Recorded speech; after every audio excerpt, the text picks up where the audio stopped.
Hi every one, welcome to global short and academy. நான் சூர்யா. இந்த வீடியோவில் நம்ம எதை பற்றி பார்க்க போகிறோம் அப்படின்னா, ஆகஸ்ட் 2025 ஷார்ட் அண்ட் எக்ஸாமினேஷன் பற்றி தாங்க. சனிக்கிழமை நடக்க போகுது. சனிக்கிழமை வந்து பார்த்தீங்கன்னா தமிழ் ஷார்ட் அண்ட் எக்ஸாமினேஷனும், சண்டே வந்து பார்த்தீங்கன்னா இங்கிலீஷ் ஷார்ட் அண்ட் எக்ஸாமினேஷனும் வந்து நடக்க போகுது. ஓகேங்களா? இந்த எக்ஸாமினேஷன் போகிறவங்க சிலபஸ் பற்றி உங்களுக்கு ஒரு பெட்டரான அண்டர்ஸ்டாண்டிங் வந்து இருக்கும். சிலபஸ் சேஞ்சஸ்க்கு அப்புறமா நடக்கிற ஒரு செகண்ட் எக்ஸாமினேஷன். ஸோ ஒரு பெட்டரான அண்டர்ஸ்டாண்டிங் வந்து இருக்கும். இருந்தாலும் சரி, லாஸ்ட் நேரத்தில் இந்த ரிவிஷன் பண்ணுறதுன்றது ரொம்ப ரொம்ப இம்பார்ட்டண்ட். புதுசாக நீங்கள் எதையுமே வந்து பார்க்க வேண்டாம். ஓகேங்களா? எதெல்லாம் வந்து ஆல்ரெடி பார்த்துருக்குறீங்களோ அதெல்லாம் வந்து இன்னொரு வாட்டி ரிவைஸ் பண்ணுங்கள். எஸ்பெஷலி வந்து இங்கிலீஷ் ஷார்ட் அண்ட் பொறுத்த வரைக்கும் என்னென்ன மிஸ்டேக்ஸ் சம்மரிலாம் எழுதி வச்சுருப்பீங்க, மிஸ்டேக்ஸ் நோட்ஸ் எல்லாமே என்னென்னலாம் நம்ம மிஸ்டேக்ஸ் பண்ணோம் அப்படின்னு சொல்லிட்டு அதை எல்லாமே ஒன் டைம் வந்து பாருங்கள். தென் எக்ஸாம் போகிறதுக்கு முன்னாடி நாள் நைட் வந்து பார்த்தீங்கன்னா நம்ம நல்லா தூங்கணுங்க. ஒரு நல்ல ஸ்லீப் இருக்கணும். அப்போ தான் நம்மளால் வந்து நம்மளுடைய பெட்டரான பர்ஃபார்மன்ஸை எக்ஸாமில் கொடுக்க முடியும். சரிங்களா? நைட் ஃபுல்லாக நான் வந்து ப்ராக்டிஸ் பண்ணுறேன் அந்த மாதிரிலாம் வந்து இருக்கக்கூடாது. ஷார்ட் ஹேண்ட் வந்து லாஸ்ட் மினிட்லலாம் ப்ராக்டிஸ் பண்ணி பாஸ் பண்ணுறவங்கலாம் கிடையவே கிடையாது. ஓகே, ஷார்ட் ஹேண்ட் வந்து ஒரு ஃபேமஸான ஒரு சேயிங் இருக்குது. என்னென்னா, ஷார்ட் ஹேண்ட் வந்து கம்மியான நேரத்தில் ப்ராக்டிஸ் பண்ணி கம்மியான நேரத்தில் வந்துடாது, அதே நேரத்தில் டக்குன்னு வந்து போயிடாது அப்படின்னு சொல்லிட்டு. சரிங்களா? இது நல்லா ஞாபகம் வச்சுக்கணும். ஏன் அப்படின்னா, லாஸ்ட் நேரத்தில் நான் நல்லா ப்ரிப்பேர் பண்ணுறேன் பாரு அப்படின்னு சொல்லிட்டு தூக்கத்தில் தொலைச்சிட்டு என்ன பண்ணிட்டுருப்பாங்கன்னா ப்ராக்டிஸ் பண்ணிகிட்டு இருப்பாங்க. அதே மாதிரி சில பேர் பயந்துக்கிட்டும் இருப்பாங்க. ஐயோ, எனக்கு ஸ்ட்ரோக்ஸ்லாம் மறந்த மாதிரியே இருக்குது அப்படின்னு சொல்லிட்டு. இந்த 2 பேருக்கும் சேதா மாதிரி தான் சொல்கிறேன்.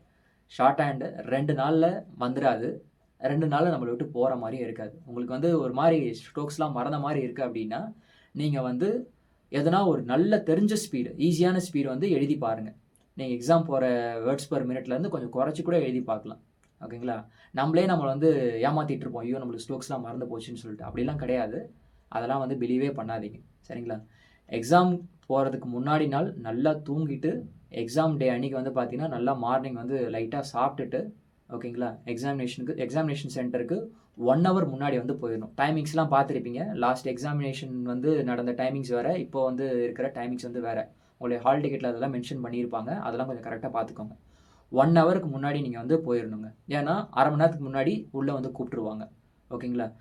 எக்ஸாம் வீட்டிலேருந்து கிளம்புறப்பவே தேவையான திங்ஸ் எல்லாமே எடுத்துக்கிட்டிங்களா அப்படின்னு சொல்லிட்டு பார்த்துக்கோங்க. ஒரு செக்லிஸ்ட் போட்டு, ஓகேங்களா, hall ticket, ID proof, pen, pencil, scale, eraser, water bottle, kerchief, அப்புறம் வாட்ச் கண்டிப்பாக.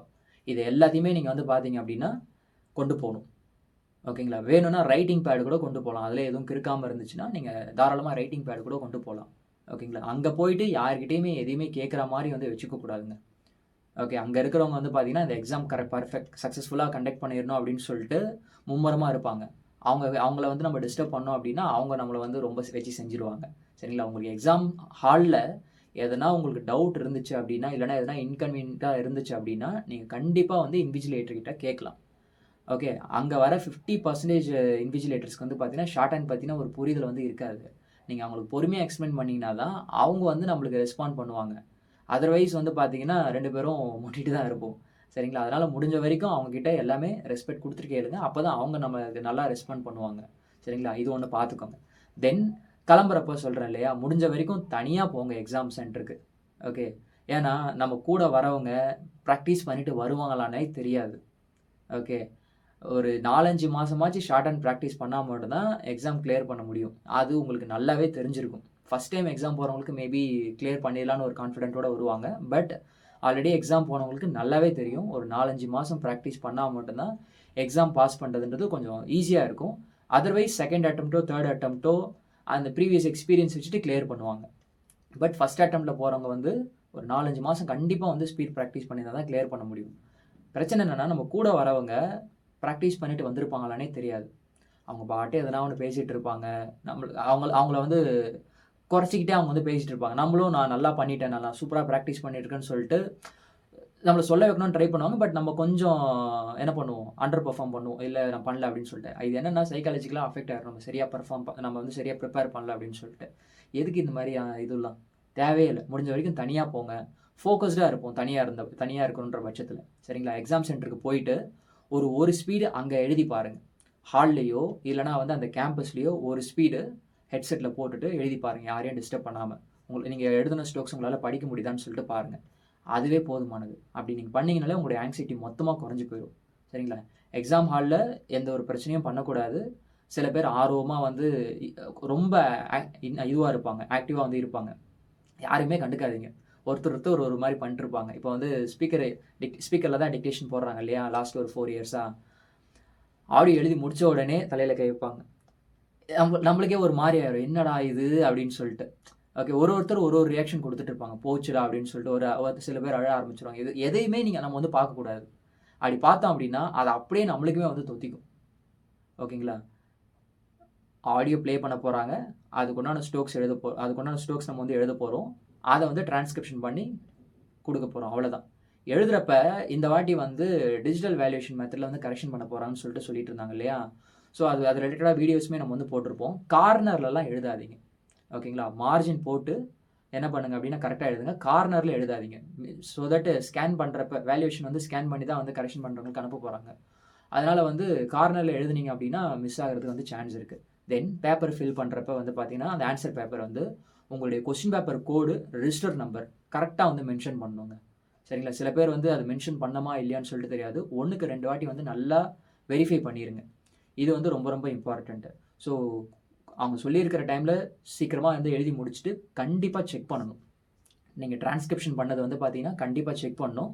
செக் பண்ணிங்கன்னா ஒரு 15லேருந்து 20 மார்க் நீங்கள் எக்ஸ்ட்ரா எடுப்பீங்க. ஸோ இது வந்து செக் பண்ணாமல் விட்டுறாதீங்க. எவ்வளோ சீக்கிரமாக எழுத முடியுமோ சீக்கிரமாக எழுதிட்டு எந்தளவு செக் பண்ண முடியுதுன்றதை பாருங்கள்.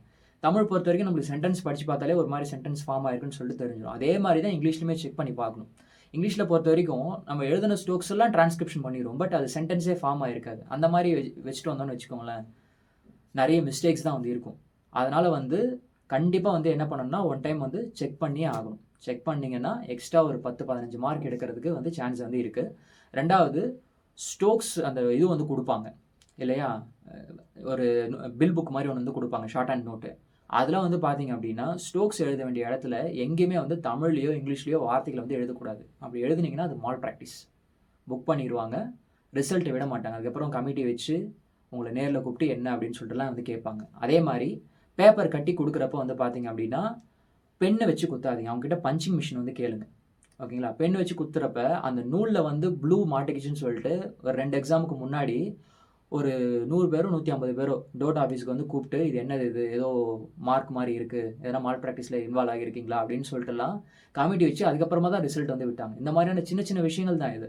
அதே மாதிரி உங்களுடைய டேபிள் டெஸ்க்கு கீழே எந்த பேப்பரும் இல்லாமல் உங்களை சுற்றி எந்த டவுட்டுமே வரக்கூடாது. அப்படி வந்துச்சு அப்படின்னா வந்து பார்த்தாங்கன்னா நம்மளுக்கு தேவையில்லாமல் டென்ஷன்.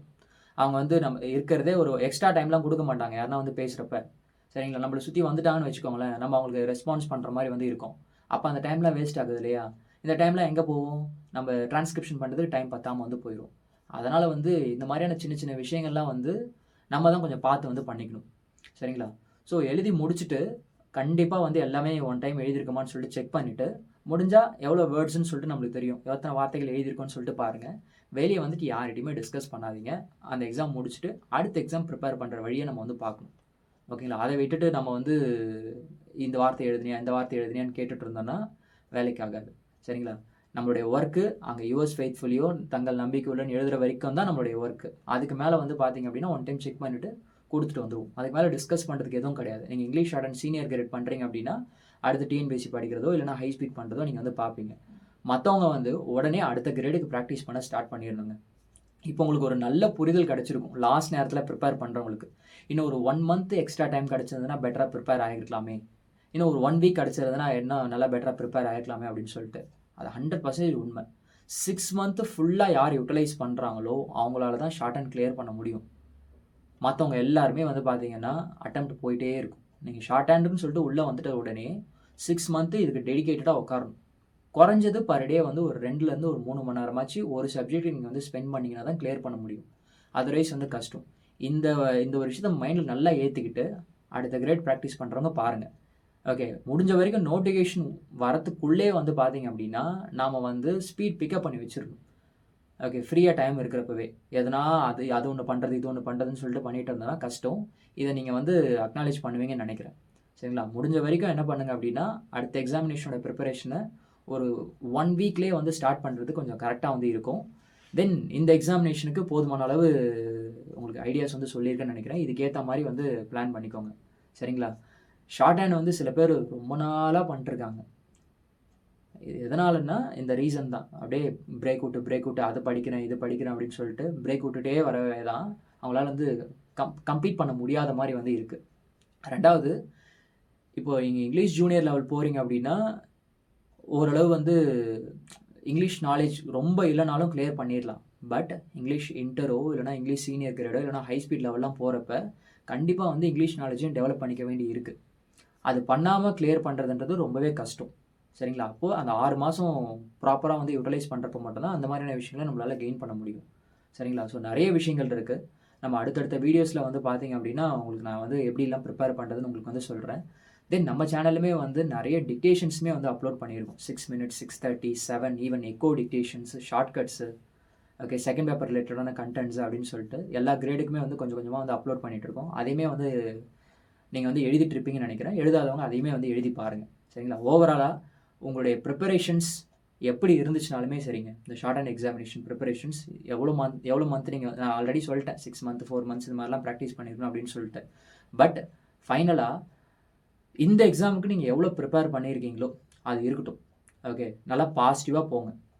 நீங்கள் பாசிட்டிவாக இருந்தீங்க அப்படின்னா கண்டிப்பாக வந்து உங்களை சுற்றி இருக்கிற விஷயங்கள் எல்லாமே வந்து பாசிட்டிவாக தெரியும், எல்லாமே ஈஸியாக வந்து முடியும். நம்ம பதறிட்டே போனோம் அப்படின்னான்னு வச்சுக்கோங்களேன், இந்த பதறிய காரியம் சிதறும் அப்படின்னு சொல்லிட்டு சொல்லுவாங்க இல்லையா? ஸோ நம்ம நல்லா ப்ரிப்பேர் பண்ணியிருந்தாலும் ஒரு மாதிரி நம்ம வந்து பதட்டமாகவே இருந்தோம் அப்படின்னா டோட்டலாக முடிஞ்சிடும். ஸோ அதனால் வந்து முடிஞ்சளவு நம்பிக்கையாக போங்க. சில எந்தெந்த பேசேஜஸ்லாம் ரிவைஸ் பண்ண வேண்டியது நீங்கள் ஃபீல் பண்ணுறீங்களோ அதெல்லாம் வந்து ரிவைஸ் பண்ணுங்கள். கண்டிப்பாக எக்ஸாம் ஹாலில் போயிட்டு ஒரு ஸ்பீட் வந்து எழுதி பாருங்கள். அதை எழுதி பார்க்குறது உங்களுக்கு ரொம்ப ஹெல்ப்ஃபுல்லாக இருக்கும். டிஸ்கஸ் பண்ணாதீங்க. செகண்ட் பேப்பர் இருக்கவங்க, அதாவது சீனியர் இருக்கவங்களுக்கு வந்து பார்த்தீங்கன்னா பிரேக் இருக்கும், ஒரு 30 minutes பிரேக் வந்து இருக்கும். சரிங்களா? அந்த டைமில் வந்து எதனா வந்து சின்னதாக ஜூஸ் மாதிரி எதனா எடுத்துக்க முடியுமான்னு சொல்லிட்டு பாருங்கள். எனர்ஜெட்டிக்காகவும் இருக்கணும், அதுவும் ரொம்ப ரொம்ப இம்பார்ட்டண்ட்டு. முடிஞ்ச வரைக்கும் ஸ்மூத்தாக முடிச்சுட்டு வாங்க, காம்ப்ளிகேட் பண்ணிக்க வேண்டாம். சரிங்களா? எக்ஸாம் நல்லா பண்ணுங்கள். All the very best. நம்ம அடுத்தடுத்த வீடியோஸில் வந்து பார்க்கலாம். Okay, thank you, by.